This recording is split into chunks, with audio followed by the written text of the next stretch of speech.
मी फार भाग्यवान आहे। वारकऱ्याच्या घरी माझा जन्म झाला। ज्या घरामध्ये मला दिलं, माझा पती सुद्धा परमेश्वर आहे। कधीच मला अडवलं नाही। लोकांनी टीका केली, पण 2 महिने माझ्या हातामध्ये मोबाईल दिला नाही। मला काय वाटलं, सगळं संकट त्यांच्यावरती ओढून घेतलं। माझ्या हातामध्ये मोबाईल येऊ दिला नाही। पण 2 महिन्यानंतर जेव्हा माझ्या हातात मोबाईल आला, तर मी त्यांचा विचार करू लागले, त्यांना काय वाटलं असेल।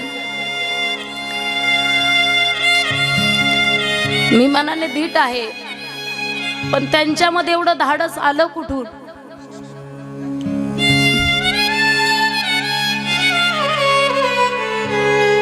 भगवंत कसा दिसतो मला माहित नाही, देव कसा असतो मला माहित नाही। माझा देवच माझा नवरा आहे। मी त्यांच्यामध्येच भगवंताला पाहते। कदाचित देवानेच ठरवलं असेल, हिच्या जीवनात एवढे संकट आहे तर मी स्वतः यावं। राधेसाठी आलाच ना, रुक्मिणीला सुद्धा घेऊन गेलास ना। आणि म्हणून हा परमार्थ त्यांच्यामुळे टिकून आहे। नाही त्यांनी जर ठरवलं असतं तर 1 मिनिटात मला आळंदी सोडावी लागली असती। त्यांनी जर ठरवलं असतं कीर्तन बंद करायची, तर 1 मिनिटात केलं असतं महाराज। पण त्यांनी मला सांगितलं, घाबरू नको, मी तुझ्या बरोबर आहे। जगाला काय करायचं करू दे, मला व्यवस्थित आहे ना।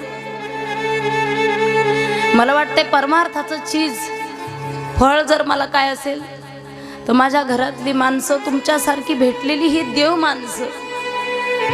मी कशी आहे मला स्पष्टीकरण देण्याची गरज नाही। मी सामान्य लोकांना काय स्पष्टीकरण देणार।